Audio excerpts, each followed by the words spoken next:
नमस्कार दोस्तों। तो कैसे हैं आप लोग। जैसा आप जानते होंगे कि हमारी सीरीज़ चल रही है, इकोनॉमी क्लास शुरू हो चुकी है। और कल हमने पढ़ा था, पिछली क्लास में हमने पढ़ा था कि 1947 के समय भारतीय अर्थव्यवस्था कैसी थी और कौन कौन से क्षेत्रों पर क्या क्या प्रभाव पड़ रहे थे। हमने एक छोटा सा डिस्कशन किया था कि कौन कौन से क्षेत्रों पर प्रभाव पड़ेंगे।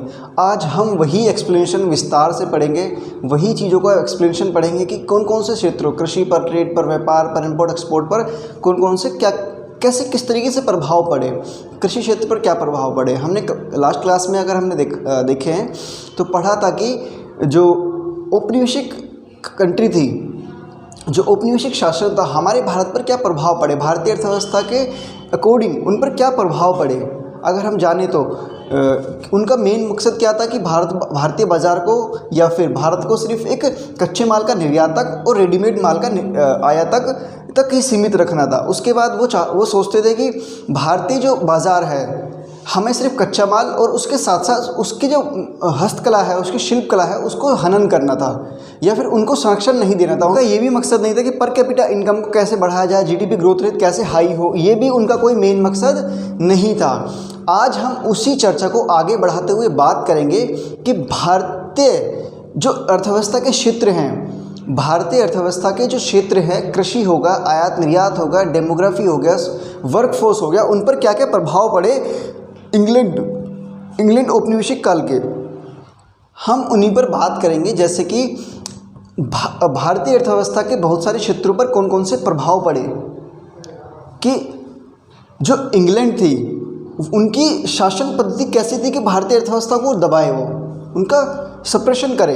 तो आज हम उन्हीं चर्चा को विस्तार से पढ़ेंगे। जैसे हमने कल पढ़ा था कि भारतीय अर्थव्यवस्था के कुछ क्षेत्रों पर कौन कौन से प्रभाव पड़े।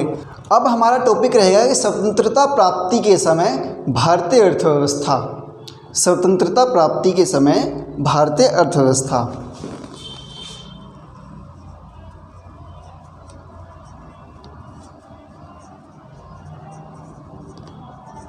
स्वतंत्रता प्राप्ति के समय भारतीय अर्थव्यवस्था। वैसे तो ये कल ही शुरुआत हो गया था, ये टॉपिक कल ही मेन टॉपिक रहेगा ये, लेकिन इसके अंदर कुछ बातें हैं अब कि कौन कौन से क्षेत्रों पर प्रभाव पड़े। कल हमने बात करी थी कि 1947 कौन कौन से क्षेत्रों के लिए बात करी थी हमने। एग्रीकल्चर, ठीक है जी, trade and import export and demography, and एक और जोड़ सकते हैं हम इस पे, इंफ्रा पे क्या प्रभाव पड़ा, इंफ्रास्ट्रक्चर पर। ठीक है जी, agriculture, trade, import export, infra और डेमोग्राफी पे, हमारी जनसांख्यिकी पर क्या प्रभाव पड़ा। तो सबसे पहले हम लेके चलेंगे साहब कि भारतीय कृषि पर क्या प्रभाव पड़ा।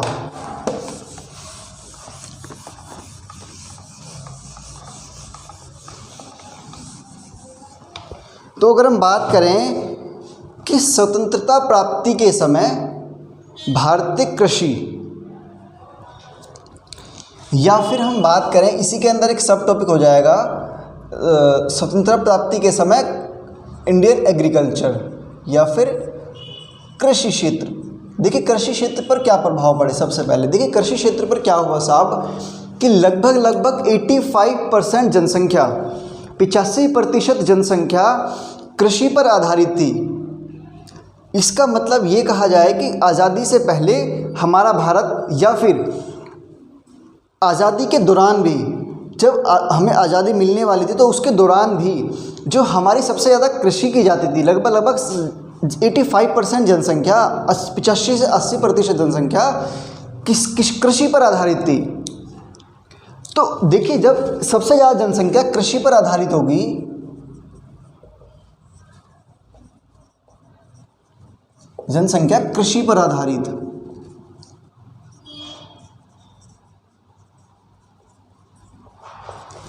अब देखिए जब सबसे ज़्यादा जनसंख्या कृषि पर आधारित होगी तो मेन जो मुख्य आय का स्रोत होगा वो कृषि ही होगी और दूसरे क्षेत्र कम होंगे, क्योंकि 15% ही अन्य कामों में लगे हुए थे, सर्विस सेक्टर, मैन्युफैक्चरिंग सेक्टर में। लगभग 85% जनसंख्या हमारी किस कृषि पर थी।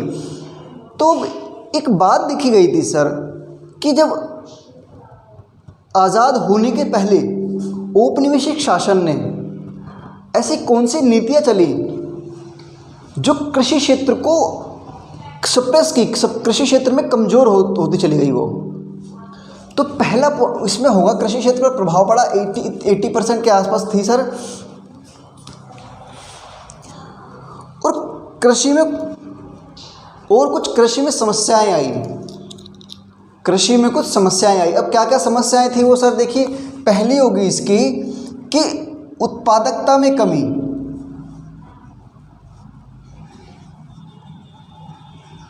उत्पादकता में कमी होगी साहब। अब उत्पादकता में कमी कैसे सर? शुरुआत में क्या हुआ करता था कि भारतीय किसान फूड क्रॉप किया करते थे, खाद्य कृषि किया करते थे।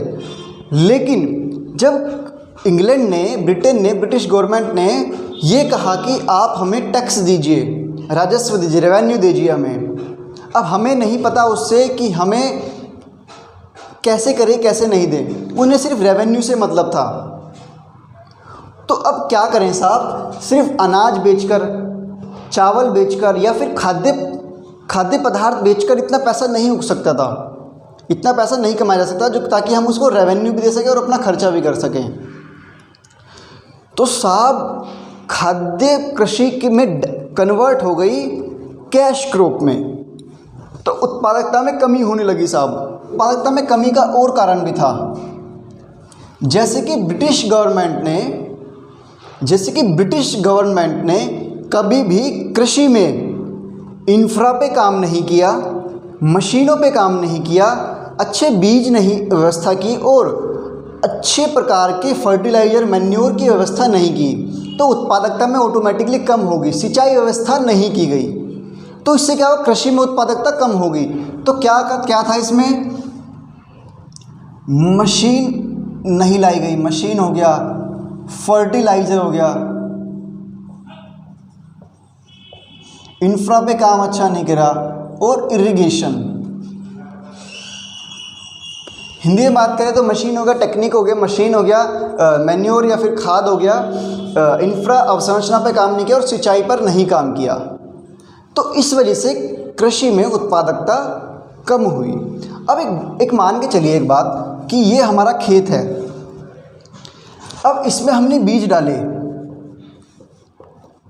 अब कुछ बीज साहब खराब हो गए और कुछ पे फसल होगी आई। अब अच्छे प्रकार के हमें फर्टिलाइज़र नहीं मिलेगा तो बीज तो खराब होंगे ही, सिंचाई मिलेगी, कुछ सिंचाई की वजह से भी हमारा फसल खराब हो गई, तो उत्पादकता में कमी तो ऑटोमेटिकली होगी। ठीक है जी। अब अगली बात करें तो बर्डन ऑन लैंड, भूमि पर भार हुआ, किसका, कैसे, किस तरीके से बर्डन ऑन लैंड?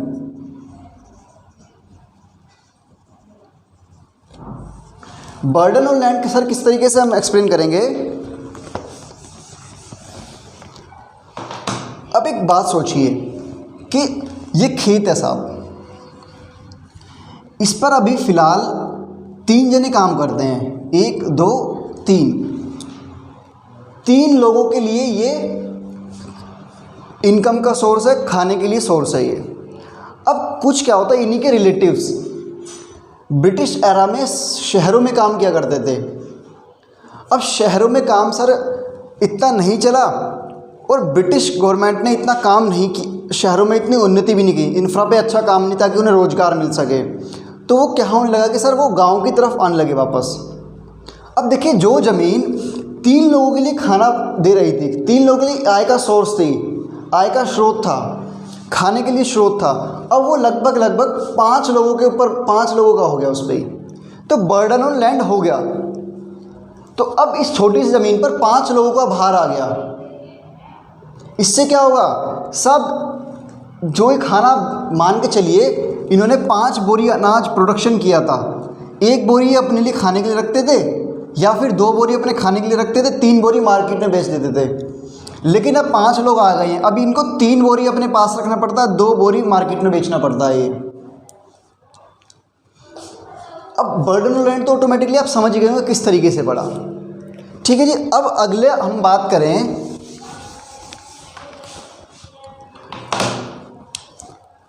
अगर हम अगला बात करें, अगला होगा साहब जमींदारी प्रथा। जमींदारी प्रथा में क्या हुआ साहब कि किसान, अगला पॉइंट लिखेंगे हम, किसान और भूस्वामियों के बीच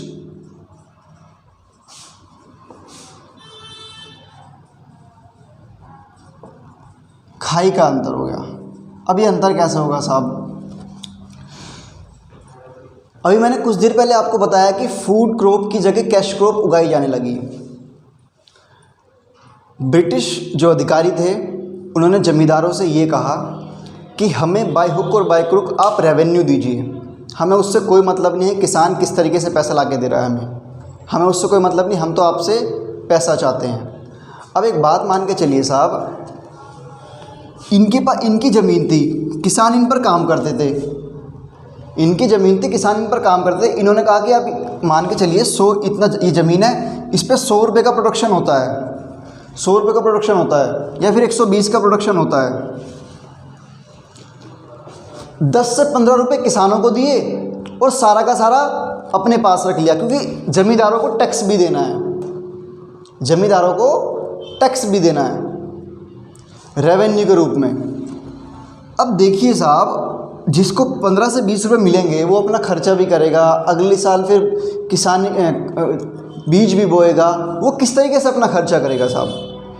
तो यहाँ पर किसानों और भूस्वामियों के जो बीच अंतर था वो खाई के रूप में होने लगा। किसान इनका विरोध करने लगे, जमींदारों का, भूस्वामियों का, और भूस्वामी इन पर अत्याचार, शोषण करने लगे इन पे, तो इनके बीच अंतर बढ़ गया।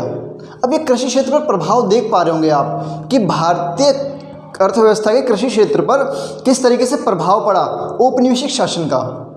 अगर हम एक अगली बात करें कि कृषि का व्यापारीकरण नहीं, कृषि का व्यापारीकरण में कमी, कृषि के व्यापारीकरण में कमी। अब ये कृषि के व्यापारीकरण में क्या, कैसे साहब? देखिए, किसान शुरुआत में क्या चावल और गेहूं बोआ करता था, और अंग्रेज ये कहा करते थे कि आप नील की खेती कीजिए, आप नील की खेती कीजिए, आपको मार्केट में अच्छा पैसा मिलेगा। अगर वो यही काम गेहूं और चावल के लिए करते, गेहूं और चावल और भी इससे एलाइड जो प्रोडक्ट्स थे, गेहूं और चावल का व्यापारीकरण नहीं। अगर देखिए गेहूं और चावल का व्यापारीकरण करते तो किसानों को फ़ायदा होता, क्योंकि ये ज़्यादा से ज़्यादा गेहूं और चावल का प्रोडक्शन करते और मार्केट में बेचते, इनको प्रॉफिट होता। अब गेहूं और चावल का तो व्यापारीकरण, कमर्शलाइजेशन किया नहीं इन्होंने, नील की खेती कर दिया, नील की खेती का व्यापारीकरण,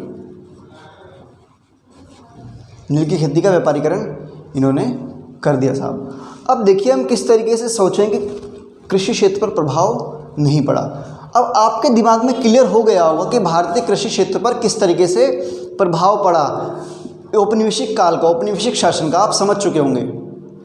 अब अगला टॉपिक आएगा हमारा कि भारतीय औद्योगिक क्षेत्र पर, भारतीय औद्योगिक क्षेत्र पर किस तरीके से प्रभाव पड़े। अब हम बात करेंगे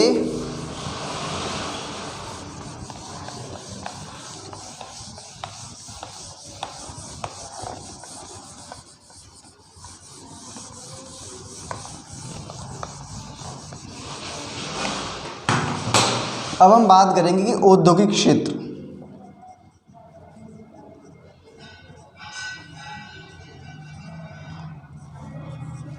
अब देखिए साहब कि औद्योगिक क्षेत्र पर किस तरीके से प्रभाव पड़े कि जो ब्रिटिश गवर्नमेंट थी, ब्रिटिश गवर्नमेंट ने भारतीय अर्थव्यवस्था में औद्योगिकरण की जगह विऔद्योगिकरण करा, मतलब कि डी इंडस्ट्रियलाइजेशन किया।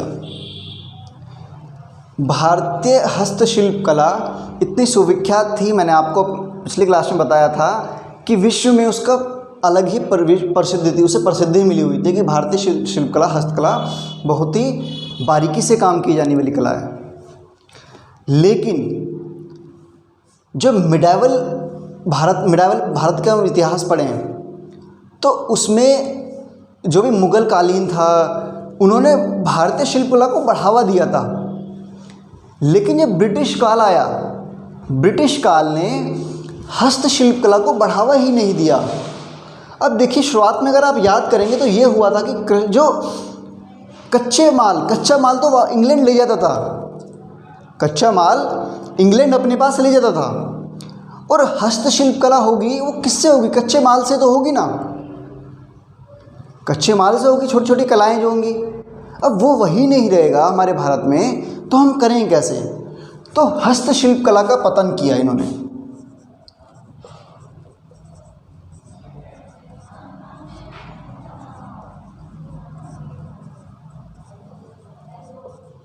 हस्तशिल्प कला का पतन समझ चुके होंगे आप, हस्तशिल्प कला का पतन का मतलब क्या है। अब देखिए, हस्तशिल्प कला के साथ साथ इसका पतन तो हुआ, लेकिन कुछ आधुनिक चीज़ों का आगमन भी नहीं हुआ। मान के चले कि भाई हस्तशिल्प कला का पतन तो हो रहा है, भाई इनकी जगह कुछ टेक्निक आ रही है, टेक्निक का भी आविष्कार नहीं भारत में, टेक्निक का भी आविष्कार नहीं किया। ठीक है, आपने हस्तशिल्प कला खत्म कर दिया, कम से कम आप टेक्निक तो लाते, लेकिन टेक्निक भी नहीं आई। तो और भारतीय जो बाज़ार है, वो इंडस्ट्री है, वो डूबती चली गई। अब एक बात और हुई साहब, एक छोटी सी आप कीवर्ड समझिए।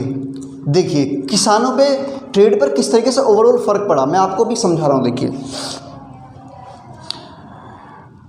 एक किसान है, ये किसान की ज़मीन है, ठीक है, थोड़ी सी बड़ी बना लेते हैं किसान की ज़मीन। ये किसान की ज़मीन है साहब। अब ब्रिटिश गवर्नमेंट ने कहा कि आप कैसे भी करके हमें रेवेन्यू दीजिए। उन्हें रेवेन्यू से मतलब था कि हमें रेवेन्यू दीजिए।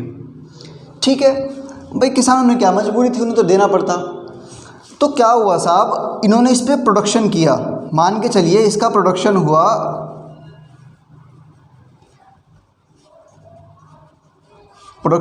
10 रुपये का। ठीक है जी, 10 रुपये का प्रोडक्शन हुआ, इनमें से इन्होंने 5 रुपये रेवेन्यू दे दिया। ठीक है जी, और 3 रुपये का जो प्रोडक्शन है मार्केट में बेच दिया, मार्केट में।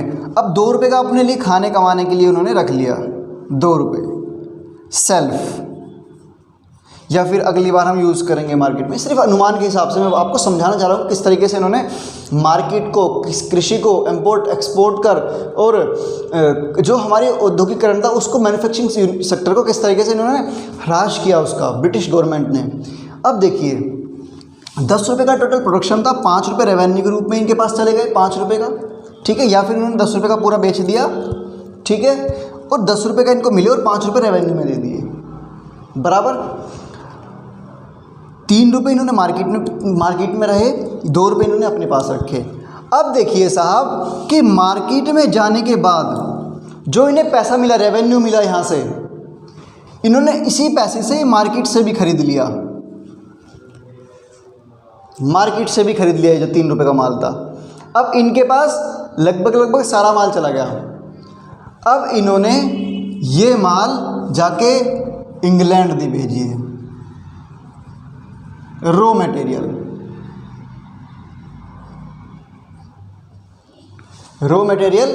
इंग्लैंड भेज दिया साहब। अब एक बात बताइए साहब, मार्केट पे फ़र्क पड़ा कि नहीं पड़ा? मार्केट को तो अच्छे दाम मिले भी नहीं, उन्होंने मैन्युफैक्चरिंग को बिका नहीं, सिर्फ इन्हें भेज दिया, वो वहाँ जाके मैन्युफैक्चरिंग होगी इंग्लैंड में जाके।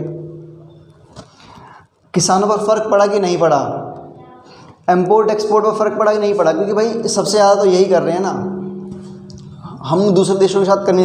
ऐसा कहा जाता है कि लगभग 50% जो विदेशी व्यापार था, इम्पोर्ट एक्सपोर्ट लिख लो, विद इंग्लैंड। इंग्लैंड के साथ था हमारा भारत का, ये कहा जाता है। तो देखिए सर फ़र्क पड़ता है नहीं पड़ता है। समझ में आ गए सिनेरियो आपको? चलिए आगे बढ़ते हैं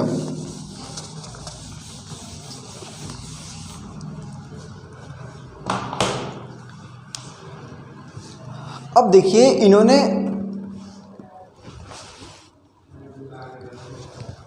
इंडियन मार्केट में डिमांड का स्वरूप बदल दिया, डिमांड ही बदल दी। किस तरीके से बदली आप समझने की कोशिश कीजिए कि उस वक्त हुआ क्या था। कच्चा माल ले गए वहाँ से, ठीक है। अब कच्चा माल ले जाने के बाद इन्होंने मान के चलिए शर्ट बनाई। शर्ट की कीमत है 5 रुपये, शर्ट की कीमत है 5 रुपये। ये मैं लिख रहा हूँ यहाँ पे इंग्लैंड। और जो भारत में बनती है शर्ट उसी कपड़े से, उसकी कीमत है 7 रुपये, मेड इन इंडिया, ठीक है जी। ये भारत में बनी 7 रुपये की। एक बात बताइए आप, अभी करंट एरा में भी अगर बात करें तो आप 5 रुपये की शर्ट खरीदेंगे या 7 रुपये की शर्ट खरीदेंगे? चाइनीज़ मोबाइल खरीदेंगे सस्ते में या फिर इंडियन जो मोबाइल बना है वो मोबाइल खरीदेंगे आप महंगे में? कितने भी राष्ट्रवादी हों आप थोड़ी अपनी जेब तो देखेंगे ही। देखिए एक पढ़ा लिखा समाज था उस वक्त जो ब्रिटिश से अफेक्टेड था, जो वहाँ की कल्चर से, वहाँ की पढ़ाई लिखाई से अफेक्ट था। वो समझते थे कि पढ़े लिखे आदमी ही अच्छे होते हैं। वो भारतीय की बात कर रहा हूँ मैं। अब देखिए जब 5 रुपये की सस्ती भी शर्ट मिल रही है तो जो भारतीय समाज होगा, एक जो आकर्षित होगा ब्रिटिश समाज से, वो 5 रुपये की शर्ट ही खरीदेगा। मान के चलते हैं ना आप। अब देखिए सर आप कहेंगे कि सर आप 5 रुपये की शर्ट क्यों, 7 रुपये की यहाँ क्यों? देखिए यहाँ पे मशीनें नहीं थी, टेक्निक नहीं थी। इनके पास मशीनें थी, टेक्निक थी। यहाँ पे इन्होंने नंबर ऑफ़ क्वांटिटी बल्क में शर्ट प्रोडक्शन करते तो कॉस्ट ऑफ प्रोडक्शन कम हो जाती थी, तो इस वजह से इनको कम रेटों में मिलती थी यहाँ पे, और ये 7 रुपये में मिलती थी साहब। इनके पास कोई टेक्निक नहीं थी, मशीन नहीं थी, तो महंगी तो बनेगी ना ऑटोमेटिकली।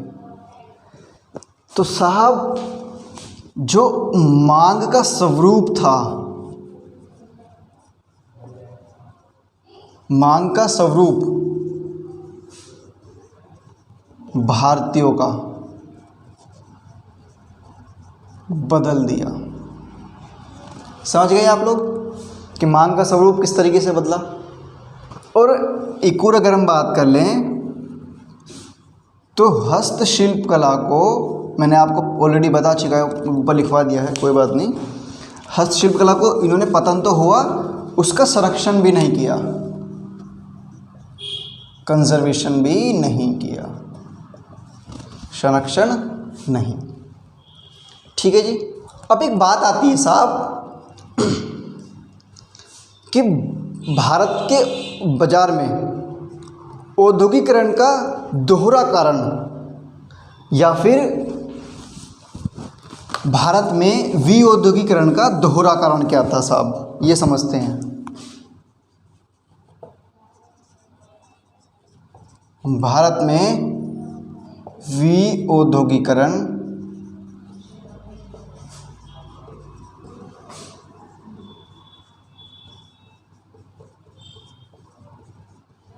दोहरा कारण, मैंने आपको शुरुआत में बताया था, याद हो आपको, कि जो ब्रिटिश गवर्नमेंट थी उनका सिर्फ एक मोटिव था।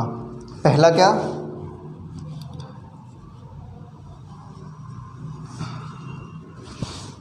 कच्चे माल का निर्यातक बना रहे, कच्चे माल का निर्यातक, और रेडीमेड माल, रेडीमेड गुड्स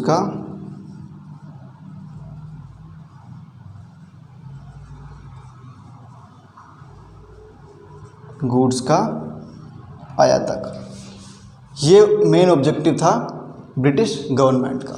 मतलब कि रेडीमेड माल, भारतीय मार्केट को इतना बड़ा बनाना चाहते थे कि वो हमारे रेडीमेड माल खरीद सके। अब देखिए इसका परिणाम क्या हुआ साहब। इस कारण का परिणाम क्या हुआ?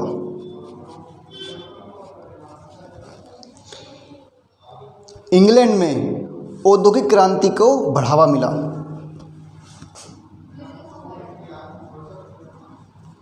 इंग्लैंड में जो औद्योगिक क्रांति थी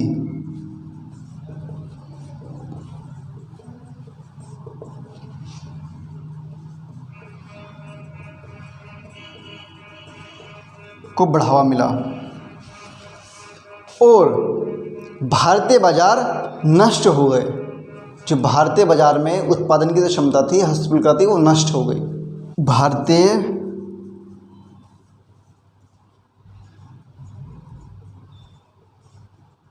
हस्तशिल्प कला खत्म। और क्या हुआ साहब? बेरोजगारी बढ़ गई।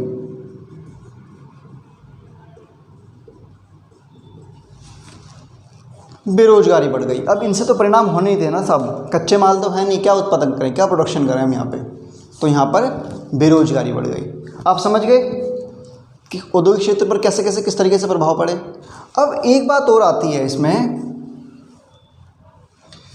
कि मैं यहाँ पे लिख रहा हूँ कि साहब क्या बात होती है उस वक्त, जो कैपिटल गुड्स इंडस्ट्री थी उसमें निराशाजनक ग्रोथ हुई। जो कैपिटल गुड्स इंडस्ट्री, मैं आपको बताऊंगा इसका मतलब,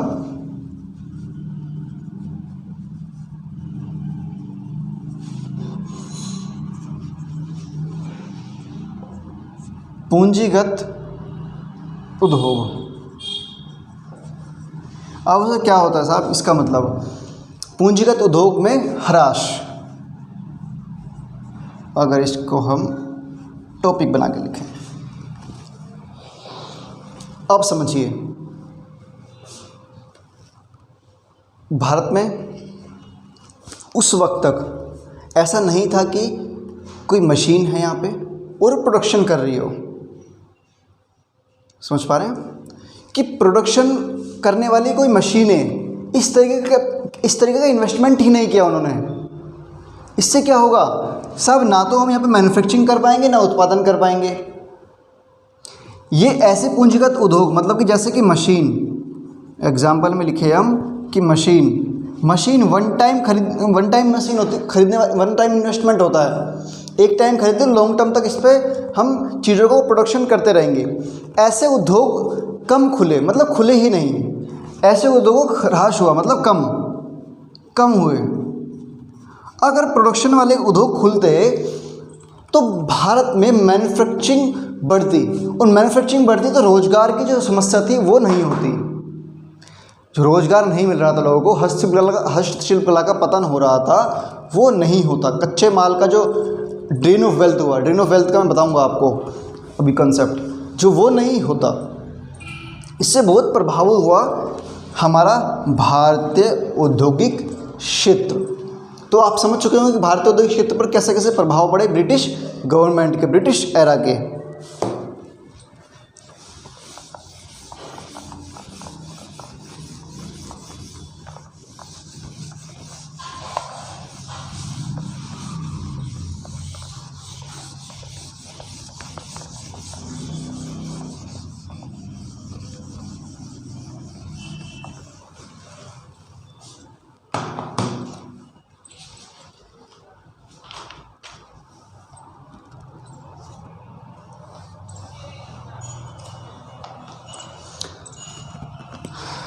अब तीसरा है साहब कि विदेशी व्यापार, जो हमने शुरुआत में बात की थी, इंपोर्ट एक्सपोर्ट। विदेशी व्यापार, ये कहा जाता है कि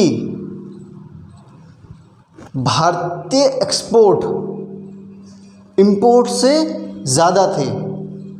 जो ट्रेड डेफिसिट था वो अधिशेष में था, ट्रेड जो था अधिशेष में था या फिर सरप्लस में था कहीं। तो समझिए पहले आप कि एक्सपोर्ट ज़्यादा थे इंपोर्ट से।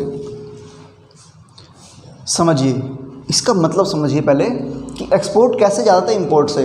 अगर हम करंट सिनेरियो की बात करें तो इंपोर्ट हमारे ज़्यादा होते हैं, आयात ज़्यादा होते हैं, विदेशों से हम माल ज़्यादा मंगाते हैं, हम निर्यात ज़्यादा कम करते हैं, हम विदेशों को माल कम बेचते हैं, मंगाते ज़्यादा हैं, तो हमारा ट्रेड डेफिसिट होता है।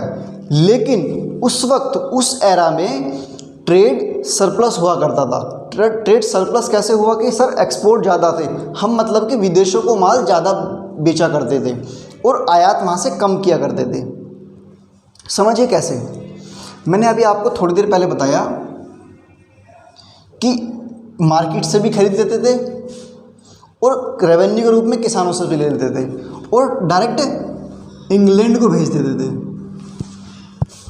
इंग्लैंड को भेज दिया, ठीक है जी। यहाँ पे हमने इंग्लैंड को भेज दिया रुपया या फिर कुछ रॉ मटेरियल के रूप में ना, किसानों से भी लिया, मार्केट से भी लिया, रॉ मटेरियल भेज दिया भारत, इंग्लैंड। अब इंग्लैंड से इसके बदले क्या आ रहा है? इसके बदले में आने चाहिए थे पाउंड आने चाहिए थे, पैसा आना चाहिए था, लेकिन नहीं आया। इसके बदले में क्या आया साहब? रेलगाड़ी आई, बंदरगाह बनाए, पोर्ट्स बनाए, इंफ्रा पे काम कर दिया, सड़कें बिछा दी। अब एक बात बताइए सर, रेल लाने से, बंदरगाह बनाने से, सड़क बनाने से किसका फ़ायदा होगा? क्या किसानों का फ़ायदा होगा? किसानों के पास तो इतना माल है ही नहीं कि वो रेलगाड़ी के थ्रू दूसरे शहर में पहुंचा पाए, वो तो तुम सारा ले लेते हो उनसे। तो किसानों को तो फ़ायदा हुआ नहीं। इंफ्रा पे काम, सड़कें बिछाई आपने, सड़कों पे तो किसान चला ही नहीं, तो किसानों को फ़ायदा कहाँ से हुआ? तो एक्सपोर्ट ज़्यादा थे, एक्सपोर्ट ज़्यादा हो रहे हैं, बदले में कुछ आया नहीं वहाँ से, इंपोर्ट तो हमने कुछ करा ही नहीं। अब रेलगाड़ियाँ किन्होंने अपने फ़ायदे के लिए बनाई? इन्होंने 19वीं शताब्दी जब आधी बीत गई थी, 1850 के आसपास रेलगाड़ी के आविष्कार हुआ भारत में। तो फ़ायदा क्या हुआ सर? आप समझ गए ना, एक्सपोर्ट ज़्यादा थे इंपोर्ट से, क्योंकि आया नहीं वहाँ से वापसी। तो दादा भाई नौरोजी जैसे महान व्यक्तियों ने इसे कहा ड्रेन ऑफ वेल्थ।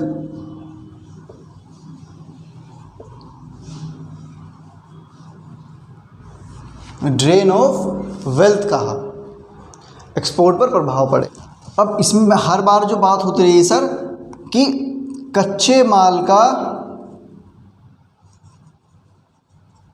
निर्यातक और बने माल का आयातक।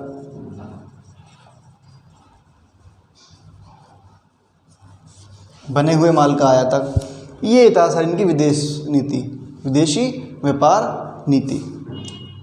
ट्रेड डेफिसिट तो फ़ायदा नहीं होगा ना लोगों को, trade deficit, trade surplus already plus में जा रहा हो, लेकिन किसानों को कोई फ़ायदा नहीं होगा। जैसा कि मैंने आपको बताया था कि लगभग 50% जो ट्रेड था विद इंग्लैंड या फिर लंदन, विद इंग्लैंड था। अब अगला देखिए सर कि और क्या प्रभाव पड़े ट्रेड के स्तर पे। 1869 में स्वेज नहर खोल दी गई। अगर आप अपनी एनसीईआरटी बुक में या फिर वर्ल्ड मैप देखेंगे तो स्वेज नहर हुआ करती थी एक,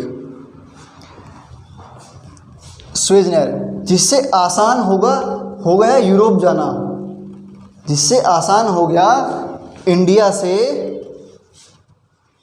यूरोप जाना स्वेज नहर के थ्रू। स्वेज नहर के थ्रू इंडिया से आसान हो गया यूरोप जाना। अब देखिए साहब, जब इंडिया से यूरोप जाना आसान हो गया स्वेज नहर के थ्रू 1869 में, तो जो माल के ले जाने लाने की जो कॉस्ट थी वो कम होगी और इससे और आसानी होने लगी यूरोपियन को यहाँ से कच्चा माल ले जाने में। तो स्वेज नहर के 1869 में सुएज नहर का खुलना, सुएज नहर का खुलना। अब आप समझ गए होंगे किस तरीके से हमारे विदेशी व्यापार पर प्रभाव पड़ा।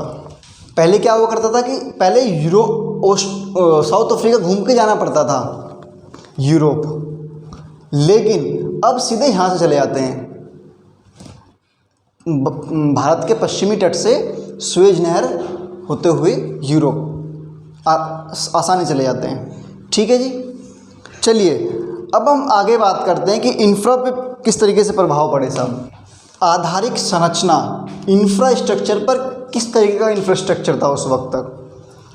देखिए ये दो राय की बात नहीं है कि ब्रिटिश एरा में इंफ्रा पर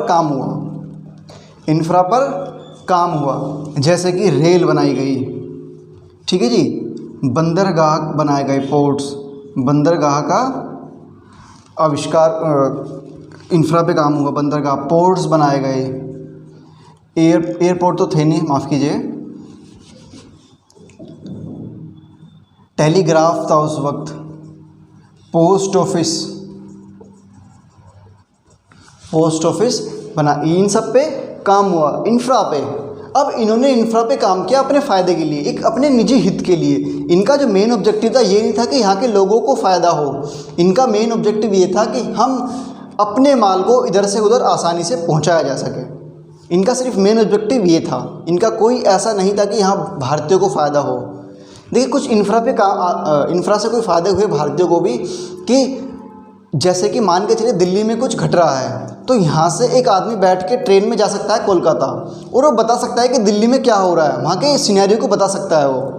तो इससे क्या है ना, लोगों का मिलना जुलना हुआ, इससे आसान, लोग आसानी से मिलने जुलने लगे, और इससे स्वतंत्रता के लिए ज़्यादा से ज़्यादा आसान फ़ायदा हुआ। इससे भी अलग बात करेंगे, वो अलग मैटर है। यहाँ पे हम इकोनॉमी के आधार पर बात करें तो इंफ्रा पर काम हुआ, लेकिन मेन ऑब्जेक्टिव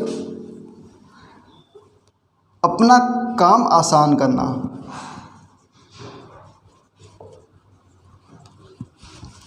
ना कि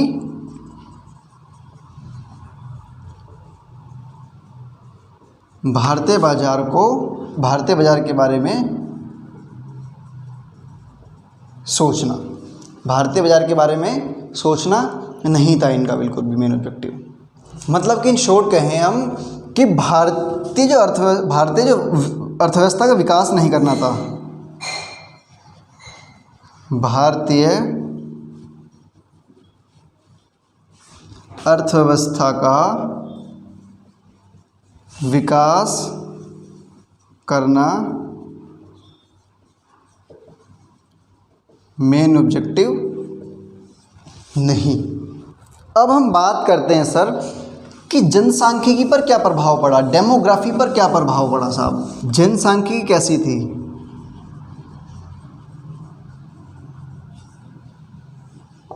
देखिए पहली जनगणना हुई थी 1881 में। जनगणना की शुरुआत भी ब्रिटिश एरा से हुई। 1881 में पहली जनगणना हुई। उसमें एक बात कही गई है कि 1921 के बाद से जनसंख्या तेजी से बढ़ी। जनसंख्या तेजी से बढ़ी। एक बात समझने वाली है, देखिए 1921 तक जनसांख्यिकी के संक्रमण का पहले चरण था। मैं समझाऊंगा अभी आपको जनसांख्यिकी के संक्रमण का पहला चरण। देखिए जनसांख्यिकी के पहले चरण में डेमोग्राफिक ट्रांजिशन के पहला चरण था 1921 तक। इसमें क्या होता है, देखिए पहले समझने वाली बात है इसमें कि इसमें होगा क्या। इसमें काम होता है कि मृत्यु दर और जन्म दर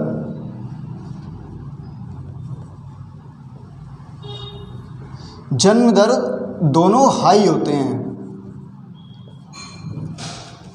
मतलब कि ज़्यादा लोग जन्म भी लेते हैं और मरते भी ज़्यादा हैं। लेकिन ऐसा माना जाता है कि 1921 के बाद से तेज़ी से बढ़त हुई भारतीय जनसंख्या में तेज़ी से बढ़त हुई।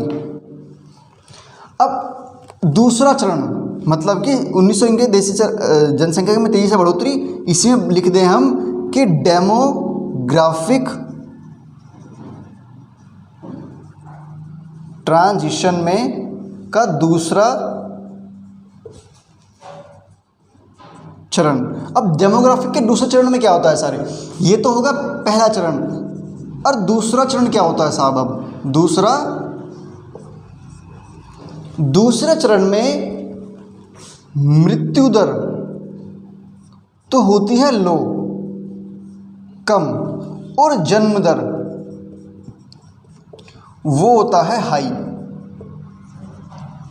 अब 1921 के बाद अभी आप देखेंगे तो अब तक भी 100 साल बीत गए हैं। अब 1921 से 2021 आ गई है, तो आप लगा पाएंगे कि जनसंख्या वृद्धि हुई है 1921 से अब तक। 1921 से अब तक का दूसरा चरण चल रहा है डेमोग्राफिक ट्रांजिशन का, जनसांख्यिकी संक्रमण का। जनसंख्या तेज़ी से बढ़ रही है 1921 के बाद से। तो देखिए 1921 के बाद तेज़ी से जनसंख्या बढ़ी, तो देखिए लोगों के पास ना तो अच्छी शिक्षा थी, ना अच्छा स्वास्थ्य था, तो मृत्यु दर भी हाई होगी। सब मृत्यु दर भी लोग बहुत ज़्यादा मरते थे। अगर हम बात करें तो साक्षरता कितनी, लिटरेसी रेट क्या था, साक्षरता दर लगभग 16% लोग सिर्फ साक्षर थे, और उसमें से सिर्फ फीमेल कितनी थी, फीमेल टोटल में से 7% के आसपास फीमेल पढ़ी लिखी थी सिर्फ, मतलब कि नाम मात्र को ही पढ़ी लिखी औरतें थीं। जो स्वास्थ्य था,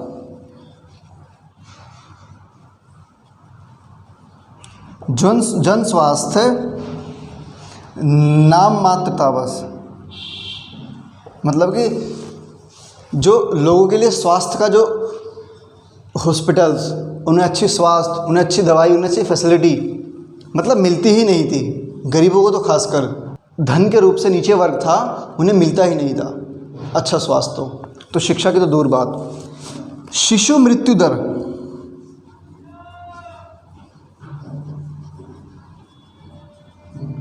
शिशु मृत्यु दर 218 था 1000 बच्चों पर। देखिए इसमें क्या होता है ना, 1 वर्ष से बच्चे कम, 1 वर्ष से कम आयु वाले बच्चे, 1 वर्ष से कम आयु वाले बच्चे। और अब क्या है, लगभग 40 के आसपास है। उस वक्त 218 थी, उस वक्त 218 हुआ करती थी, मतलब हाई रेट था। शिशु मृत्यु दर बहुत ज़्यादा था, और सकल मृत्यु दर भी बहुत ज़्यादा था उस वक्त तक, लोग बहुत ज़्यादा मरते थे। और जो जीवन प्रत्याशा दर थी, जीवन प्रत्याशा दर थी वो लगभग 34 वर्ष थी, 44 वर्ष, सॉरी 44 वर्ष के आसपास की उम्र होके एवरेज लोग मर जाते थे, मृत्यु हो जाती थी उनकी। लेकिन अब क्या है, 68 या 70 के आसपास है, 68-70 के आसपास तो लोग बाग जिएंगे, ऐसा एवरेज माना जाता है। लेकिन उस वक्त तक कम थी। अब क्यों कम थी आप अनुमान लगा सकते हैं। देख, खाने पीने के लिए अच्छा नहीं था उनके पास, स्वास्थ्य अच्छा नहीं था उनके पास, रहने के लिए अच्छा नहीं था, कपड़े पहनने के लिए अच्छा नहीं, तो सब हो गई ना, ये तो लोग बाग ज़्यादा मरेंगे ना, और जल्दी मरने की संभावनाएँ होगी उनकी। तो जनसंख्या पर, जनसांख्यिकी पर क्या प्रभाव पड़ा, ये हमने सब देख लिया। पूरे सेक्टर पर, कृषि क्षेत्र पर, औद्योगिक क्षेत्र पर, विदेश व्यापार पर, आधारिक संरचना पर, जनसांख्यिकी पर, वर्क फोर्स भी इसी में गिन लेंगे हम। ठीक है जी, जो मैंने आपको कल लिखाया था। एक छोटी सी बात और लास्ट में हम देख लें कि कौन कौन से क्षेत्रों पर व्यावसायिक संरचना, व्यावसायिक संरचना मतलब कौन कौन से क्षेत्रों पर कितने कितने लोग काम करते थे। तो इसमें ये दर्शाया गया है कि एग्रीकल्चर में लगभग 70 से 75% लोग काम करते थे, ऐसा माना है 1947 के दौरान। अभी आप कहेंगे सर आपने तो अभी 85% लोग बाग कृषि पर आधारित थे, सिर्फ कृषि पर आधारित थे, लेकिन 70 से 75% लोग काम करते थे उसमें। और जो सर्विस सेक्टर था और जो मैन्युफैक्चरिंग सेक्टर था, मैन्युफैक्चरिंग सेक्टर में लगभग 10% लोग पाक काम करते थे और इसमें 25 से 28% या फिर 15 से 20% इसको हम मान सकते हैं।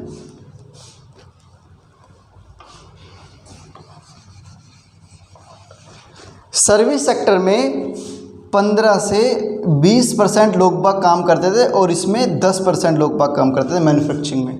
अब देखिए, अगर हम करंट एरा में बात करें तो लगभग 50% जो जनसंख्या है इस पर काम करती है और 28% लोग बाग सर्विस सेक्टर में काम करते हैं। 28% 28% लोग बाग इसमें काम करते हैं और 20 से 22%, 20 से, या फिर इसको हम लिख सकते हैं 20 से 22% जो लोग बाग हैं वो करते हैं मैन्युफैक्चरिंग सेक्टर में काम। अब करंट में बात कर रहे हैं हम, करंट में तो अभी देखिए एग्रीकल्चर का जो बर्डन है वो कम होता जा रहा है, एग्रीकल्चर पर लोग बाग कम निर्भर हैं, इनमें बट गया है सर्विस सेक्टर में भी, मैन्युफैक्चरिंग सेक्टर में भी।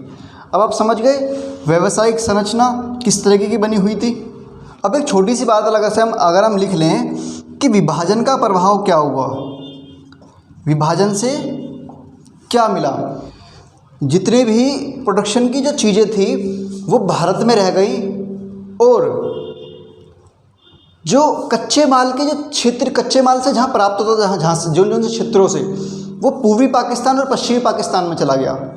तो देखिए जब कच्चा माल हमें ज़्यादा मिल नहीं पाएगा तो हम मैन्युफैक्चरिंग किस तरीके से करें। 1947 में बहुत ही स्थिति ख़राब थी हमारी, ना तो हमारे पास खाने के लिए सही से था, तो देख खाने के लिए क्यों सही से नहीं, तो कच्चे माल की जो उपलब्धता थी वो पूर्वी और पश्चिमी पाकिस्तान में होती थी।